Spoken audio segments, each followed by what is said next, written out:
जय हिंद दोस्तों। Uttar Pradesh police exam के लिए आज दूसरा प्रैक्टिस सेट करते हैं। पहला प्रश्न है, प्रदेश में मुख्यमंत्री ग्रामीण आवास योजना चलाई जा रही है। उत्तर प्रदेश में मुख्यमंत्री ग्रामीण आवास योजना कब से चलाई जा रही है? 2014-15 से कि 15-16 से कि 17-18 से कि 16-17 से? तो प्रदेश में मुख्यमंत्री ग्रामीण आवास योजना जो है 2017-18 से चलाई जा रही है, तो सी ऑप्शन इसका सही होगा।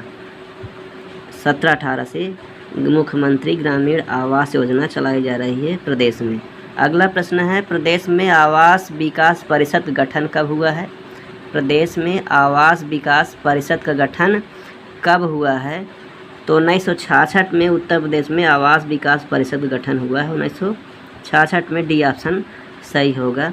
अगला क्वेश्चन है, प्रदेश में मुख्यमंत्री ग्रामोद्योग रोजगार योजना कब शुरू हुई है? उत्तर प्रदेश में ग्रामीण रोजगार योजना कब से शुरू हुई है?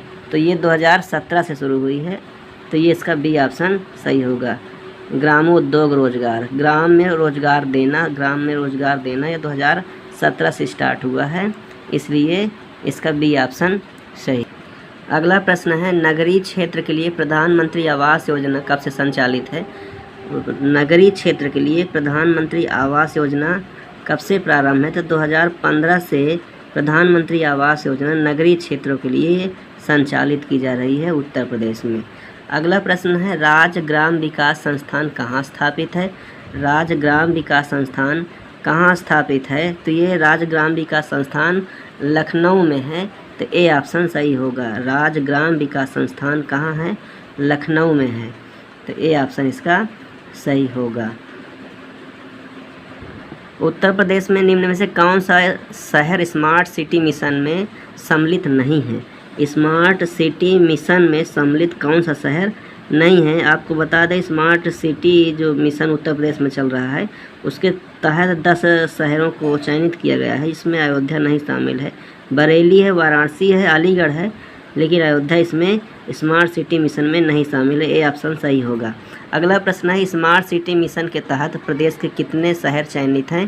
तो अभी हम आपको बताए हैं, स्मार्ट सिटी मिशन के तहत 10 शहर चयनित हैं, और ये स्मार्ट सिटी मिशन जो है 2015 से स्टार्ट है। कब से स्टार्ट है? ये 2015 से ये स्मार्ट सिटी मिशन चालू है उत्तर प्रदेश में। अगला प्रश्न है, कर्मा लोक नृत्य जो है किस जनजाति के द्वारा किया जाता है? कर्मा लोक नृत्य किस जनजाति के द्वारा किया जाता है? तो ये कर्मा लोक नृत्य उत्तर प्रदेश, झारखंड, बिहार, एमपी क्षेत्र में है, लेकिन इस ऑप्शन में थारू, बुक्सा, बैगा और खरवार है, तो कर्मा लोक नृत्य खरवार जनजाति के द्वारा किया जाता है। खरवार जनजाति के द्वारा किया जाता है। अगला प्रश्न है, सबसे कम अनुसूचित जनजाति वाला यूपी का कौन सा जिला है? सबसे कम एसटी जनजाति वाला जिला बागपत है, तो इसलिए इसका बागपत है, ये ऑप्शन सही होगा। सबसे कम एसटी जो है बागपत में है, और सबसे अधिक जो है एसटी जो है सोनभद्र में है। सबसे कम कहाँ? बागपत में। सबसे अधिक कहाँ? सोनभद्र में है एसटी जनजाति।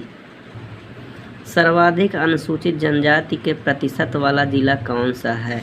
तो सोनभद्र है। सर्वाधिक अनुसूचित जनजाति प्रतिशत वाला जिला सोनभद्र है।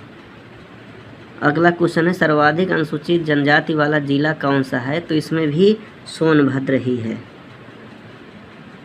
अगला प्रश्न है, इंडिका पुस्तक का मूल लेखक कौन थे? इंडिका पुस्तक के लेखक मेगास्थनीज। मेगास्थनीज इंडिका पुस्तक के लेखक थे। अगला प्रश्न है, महाभारत मूलतः किस रूप में जानी जाती है? महाभारत का मूलतः मतलब क्या नाम था? बृहत कथा, ब्राह्मण, बृहत संहिता की जय संहिता? तो महाभारत का पुराना नाम या मूलतः जय संहिता कहा जाता था। ये आरओ 2014 प्री में पूछा गया था। जय संहिता महाभारत का पुराना नाम है। अगला प्रश्न है, सबसे पुराना वेद कौन सा है? तो वेद कुल 4 हैं। महर्षि द्वैपायन वेद के रचयिता हैं। वेदों में सबसे पुराना ऋग्वेद है, सबसे नया अथर्ववेद है। सबसे पुराना ऋग्वेद है, सबसे नया अथर्ववेद है। और त्रैवेदी में जो है ऋग्वेद, यजुर्वेद और सामवेद शामिल है, अथर्ववेद नहीं है। वेद त्रय में ऋग्वेद, यजुर्वेद और सामवेद शामिल है, अथर्ववेद नहीं शामिल है। तो सबसे पुराना वेद जो है ऋग्वेद है और इसी वेद से ही अन्य वेदों की रचना भी हुई है। योग के आविष्कारक कौन थे? तो योग के आविष्कारक पतंजलि थे। पतंजलि को योग के आविष्कारक माना जाता है। विश्व योगा दिवस जो है 21 जून को मनाया जाता है। मीनाक्षी मंदिर कहाँ अवस्थित है? तो मीनाक्षी मंदिर दक्षिण भारत के मदुरई में स्थित है और मदुरई तमिलनाडु का शहर है। इसे मंदिरों का शहर भी कहा जाता है। मदुरई मीनाक्षी मंदिर यहाँ स्थित है। गीत गोविंद काव्य के रचयिता कौन है? तो गीत गोविंद काव्य जो लिखे हैं जयदेव। जयदेव के द्वारा गीत गोविंद लिखा गया है। आर्यभट्ट संबंधित थे भारतीय राजनीतिज्ञ से कि भारतीय गणितज्ञ एवं खगोल शास्त्री थे, भारतीय संस्कृत के विद्वान एवं कवि थे कि इनमें से कोई नहीं? तो आर्यभट्ट जो हैं वो भारतीय गणितज्ञ एवं खगोल शास्त्री थे, तो इसलिए बी ऑप्शन सही है। आर्यभट्ट भारतीय गणितज्ञ एवं खगोल शास्त्री थे, इसलिए बी ऑप्शन सही। अगला प्रश्न है 1857 की क्रांति के निम्नलिखित क्रांतिकारियों में से किसका वास्तविक नाम रामचंद्र पांडुरंग था? रामचंद्र पांडुरंग किसे कहा जाता था? तो रामचंद्र पांडुरंग तात्या तोपे को कहा जाता था। तात्या तोपे का वास्तविक नाम रामचंद्र पांडुरंग थे। और तात्या तोपे जो थे ये भारतीय स्वतंत्रता सेनानियों में इन्होंने भाग लिया था और ये कानपुर से मतलब ये स्वतंत्रता सेनानी में भाग लिए थे, कानपुर के बिठूर क्षेत्र से। 1857 के क्रांति विद्रोह के समय भारत के गवर्नर जनरल कौन थे? 1857 क्रांति के समय भारत के गवर्नर जनरल कौन थे? Lord Dalhousie, lord Minto, lord Canning, lord Bentinck. तो इसमें से लॉर्ड कैनिंग जो थे ये 1857 की क्रांति के समय भारतीय गवर्नर जनरल लॉर्ड कैनिंग थे। कौन थे? Lord Canning. सी ऑप्शन इसका सही होगा। अगला प्रश्न है वंदे मातरम गीत किसने लिखा है? वंदे मातरम को ये राष्ट्रगान है, राष्ट्रगीत है भारत का। वंदे मातरम के रचयिता बंकिम चंद्र चटर्जी हैं। डी ऑप्शन इसका सही होगा, बंकिम चंद्र चटर्जी। और जनगण मन के रचयिता हैं रविन्द्रनाथ टैगोर जी। सरोजनी नायडू को भारत कोकिला कहा जाता है। सरोजनी नायडू को। रामधारी सिंह दिनकर एक कवि थे, लेखक थे। निम्नलिखित में से कौन संविधान सभा का संवैधानिक सलाहकार थे? संविधान सभा के संवैधानिक सलाहकार कौन थे? Doctor Bhimrao Ambedkar, K M Munshi, B N Rau, T Krishnamachari. इनमें से कौन से संविधान सभा के संवैधानिक सलाहकार थे? तो बी एन राव को संवैधानिक सलाहकार कहा माना गया था। बी एन राव ये संवैधानिक सलाहकार थे संविधान सभा के। संविधान सभा द्वारा भारतीय संविधान को स्वीकृत किया गया था। कब स्वीकार किया गया था संविधान सभा द्वारा भारतीय संविधान को? तो 26 नवंबर 1949 को 26 नवंबर 1949 को संविधान सभा को स्वीकृत मिली, तो इसलिए सी ऑप्शन सही है। 15 अगस्त 1947 नहीं, 30 जून 1948 नहीं, 26 नवंबर 1949 को संविधान सभा को स्वीकृति मिली है संविधान सभा के द्वारा। भारत की संविधान त्रिमात्री सभा के अध्यक्ष कौन थे? भारतीय संविधान के त्रिमात्री सभा के अध्यक्ष कौन थे? तो डॉक्टर राजेंद्र प्रसाद को त्रिमात्री सभा के अध्यक्ष चुने गए थे। डॉक्टर राजेंद्र प्रसाद को त्रिमात्री सभा के अध्यक्ष के रूप में चुना गया था। किस वर्ष भारतेंदु नाट्य अकादमी की स्थापना हुई है? किस वर्ष भारतेंदु नाट्य अकादमी की स्थापना हुई? 1975, 1965, 1985, 1995। तो भारतीय नाट्य अकादमी की स्थापना 1975 में हुई है।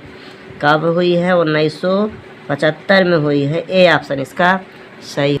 बम्बो लोक नृत्य मेघालय का लोक नृत्य कौन सा है? तो मेघालय का लोक नृत्य जो है वो बम्बो नृत्य है। बम्बो नृत्य मणिपुर का है। मेघालय का लोक नृत्य जो है लोहो है। कौन सा है? लोहो। ये मेघालय का लोक नृत्य है। और बम्बो एक प्रकार का डांस है जो मणिपुर क्षेत्र से संबंधित है। मणिपुर क्षेत्र से संबंधित है। और मिजोरम में भी, मिजोरम में और मणिपुर में, मिजोरम में और मणिपुर में बम्बो लोक नृत्य है। मेघालय में लोहा लोक नृत्य प्रसिद्ध। सबसे प्राचीन वाद्य यंत्र कौन सा है? निम्न में से कौन सा प्राचीन वाद्य यंत्र है? सितार है, बीड़ा है, सरोद है, तबला है। सबसे प्राचीन वाद्य यंत्र में बीड़ा आता है। कौन आता है? बीड़ा आता है। और ये सरस्वती वैदिक काल में बीड़ा सरस्वती माँ सरस्वती का वाद्य यंत्र था। तो बीड़ा सबसे प्राचीन वाद्य यंत्र है। भारतीय संविधान के प्रस्तावना में समाजवादी शब्द कब जोड़ा गया है? समाजवादी शब्द 42वें संविधान संशोधन द्वारा 1976 के तहत समाजवादी शब्द जोड़ा गया है। भारतीय संविधान की प्रस्तावना में समाजवादी, पंथनिरपेक्ष और अखंडता 3 शब्द 1976 में 42वें संविधान संशोधन के तहत जोड़े गए। तो समाजवादी शब्द कब जोड़ा गया? 42वें संविधान संशोधन के द्वारा जोड़ा गया है। भारत का राष्ट्रीय पक्षी कौन है? तो भारत का राष्ट्रीय पक्षी मोर है, जिसे पावक स्टेटस कहा जाता है। कोयल नहीं, हंस, कबूतर नहीं, मोर मयूर को कहते हैं भारत का राष्ट्रीय पक्षी।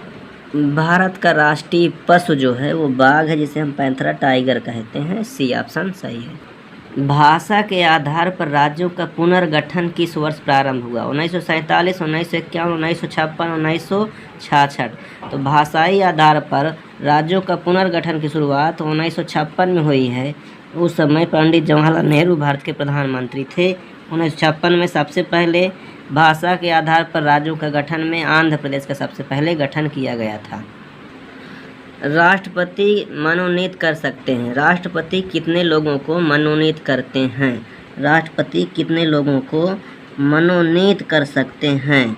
तो राष्ट्रपति जो है राज्यसभा में 12 सदस्यों को मनोनीत करते हैं। राज्यसभा में 12 सदस्यों को और लोकसभा में 2 सदस्यों को। तो इसमें राज्यसभा केवल दिया हुआ सब में, तो अब ये डी ऑप्शन इसका सही होगा। अनुच्छेद 80 के तहत 12 सदस्यों को राष्ट्रपति मनोनीत कर सकते हैं राज्यसभा में। लोकसभा के पहले अध्यक्ष कौन थे? वैसे लोकसभा गठन 1952 में हुआ है और पहले लोकसभा अध्यक्ष मावलंकर थे। कौन थे? मावलंकर थे। 1952 में सबसे पहले लोकसभा का गठन हुआ है और अध्यक्ष के रूप में बनाया गया मावलंकर को मनाया गया था पहला लोकसभा अध्यक्ष। गणेश वासुदेव मावलंकर। गणेश वासुदेव मावलंकर। निम्न में से कौन नीली क्रांति से संबंधित है? तो नीली क्रांति से संबंधित मत्स्य पालन। मत्स्य पालन को नीली क्रांति से संबंधित माना जाता है। मधुमक्खी पालन जो है वो एपी कल्चर से संबंधित है। नीली क्रांति को मत्स्य पालन से फिश से संबंधित यह है। तो सी ऑप्शन इसका सही। भारत में प्रथम कृषि विश्वविद्यालय की स्थापना कब हुई है? भारत में प्रथम कृषि विश्वविद्यालय की स्थापना 1960 में हुई है और ये पंतनगर में स्थापित हुआ है। कहाँ हुआ है? पंतनगर। पहला कृषि विश्वविद्यालय की स्थापना भारत में पंतनगर में स्थापित हुआ 1960 में। पंतनगर वर्तमान में आज ये उत्तराखंड में आता है। कहाँ आता है? उत्तराखंड में। गोविंद बल्लभ पंत जलाशय कहाँ है? गोविंद बल्लभ पंत जलाशय कहाँ है? तो गोविंद बल्लभ पंत जलाशय उत्तर प्रदेश में है और उत्तर प्रदेश के कहाँ? ये सोनभद्र में है। कहाँ है? सोनभद्र में। तो ये आज का अंतिम प्रश्न था।